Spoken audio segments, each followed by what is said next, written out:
watching the SEC on ABC, presented by Burger King. From the beautiful campus of the University of Mississippi, where for many years football Saturdays were best known for the nation's best tailgating on the Grove. Now Ole Miss is the home of one of the best football programs in the country. Lane Kiffin's Ole Miss Rebels have won at least 10 games in 3 of the last 4 seasons. The next step to get into the college football playoff and contend for championships. Brian Kelly's in his 4th year as head coach of the LSU Tigers. He knows championships are the standard in Baton Rouge. Today he brings the Tigers to Oxford for the 114th meeting all-time against Ole Miss, a rivalry that dates back to 1894, and for the first time in 66 years, both teams enter undefeated. Hi, everybody. Welcome to the All-State Kickoff. I'm Sean McDonough, along with Greg McElroy. Delighted to have you with us. It's been an interesting start, Greg, for these Ole Miss Rebels. 4-0, and they've had 2 games each started by different quarterbacks. Austin Simmons was the starter at the beginning of the year, hurt his ankle against Kentucky. Trinidad Chambliss stepped in. He's been terrific in the last 2, and there was some question all week who would start today. It's going to be Chambliss. Well, they split the reps 50-50 and evaluated the guys, and I think at this point, with where this offense is going, Trinidad Chambliss's mobility makes them very difficult to defend. Simmons a good runner, but Chambliss is electric when he takes off in the scramble drill or in the run game. But the big key is 0 turnovers. He's been making great decisions. That was something that Simmons did not do in the first 2 starts of the season. He'll face his stiffest test today, as will the Rebels, going up against an LSU Tiger defense that hasn't given up more than 10 points in a game so far this season. They've really carried the Tigers to this 4-0 start. Garrett Nussmeier, their quarterback, no question he is the starting quarterback, came in as a Heisman front runner. He has struggled a little bit, in part due to injury. The coaches think he's about to take off. And I think we probably downplayed how significant the ab injury was and how it affected him from an accuracy standpoint, to the point where his mechanics suffered a little bit against Florida, but they feel like this week he's as close to 100% as you could possibly get. So the underneath passing attack's been good. Now it's about taking the next step as an offense and becoming more explosive. And the way they do that is by Garrett Nussmeier dropping back and throwing it deep downfield to do an electric wide receiver core. It is a very pleasant late September afternoon here in Oxford, Mississippi. Bright sunny skies, the temperature in the low 80s with low humidity. Now our national anthem.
The Ole Miss Women's Glee Club with our national anthem.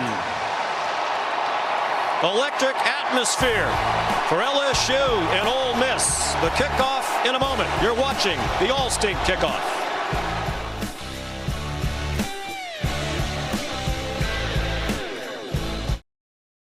Get ready for kickoff. Let's go to Sean McDonough and Greg McElroy.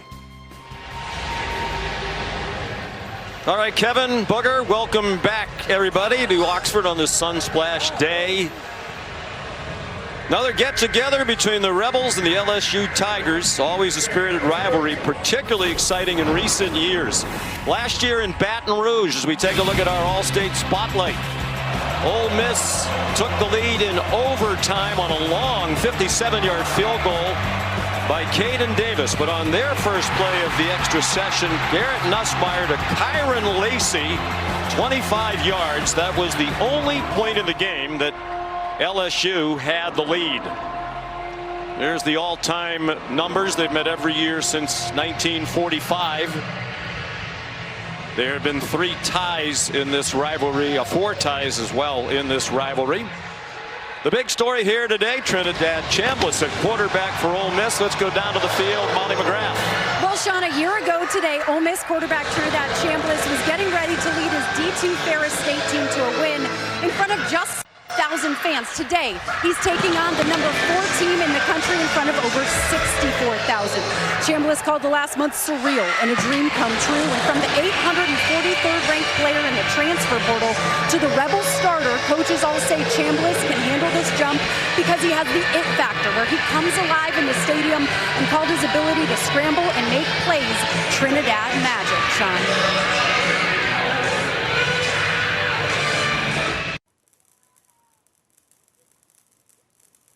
In college football this season, not yet a quarterback controversy here. Austin Simmons still coming back from that ankle injury, but you have an idea that Lane Kiffin's going to have a tough decision to make in another week or 2. And I think if Chambliss continues to play the way he's played, it'll be a relatively easy decision.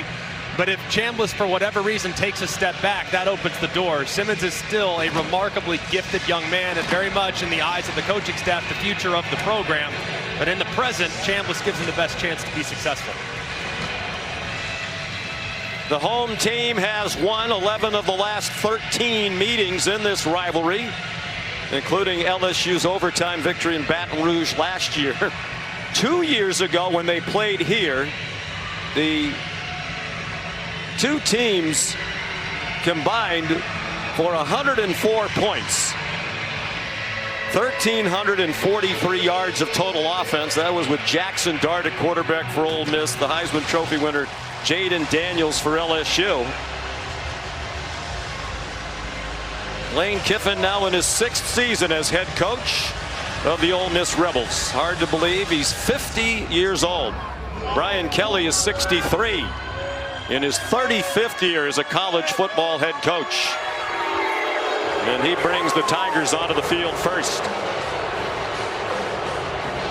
Trying to get to 5-0 for the first time since 2019, when they won the national championship with a great team quarterbacked by Joe Burrow. They had a 16-game winning streak during that stretch. And Lane Kiffin,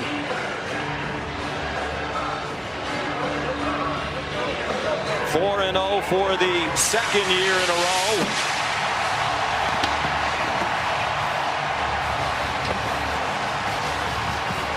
They've had a favorable schedule, just 1 road game so far.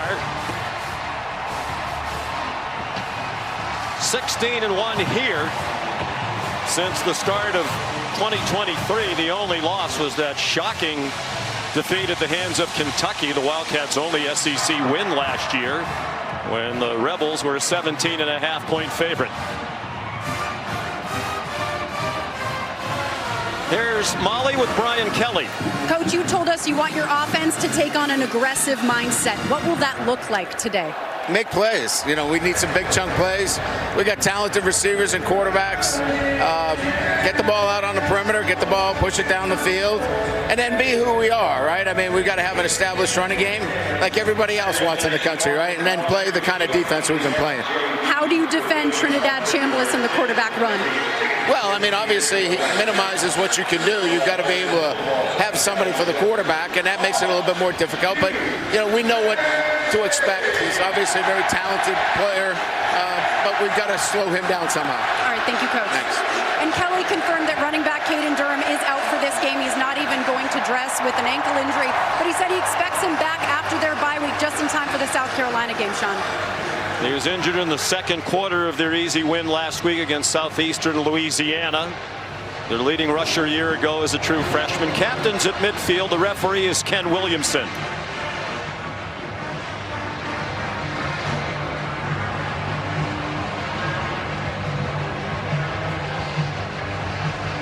Ole Miss has won the toss, and the Rebels will receive the opening kickoff. Get their high-flying offense on the field against this outstanding LSU defense that's given up just 9.3 points per game.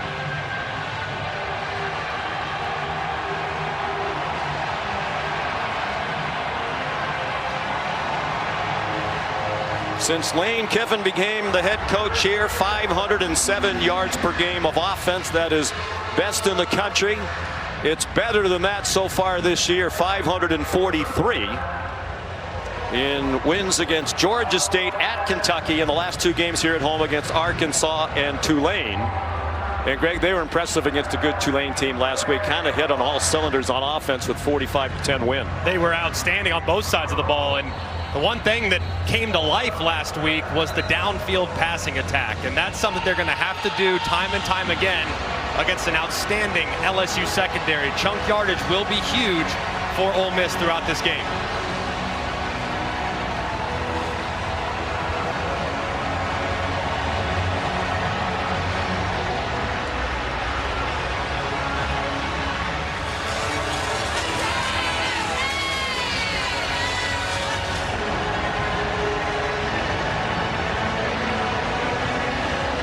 Isaiah Hartrip back deep for the opening kickoff from Aaron Burrell. Both of these teams have touchback kickers.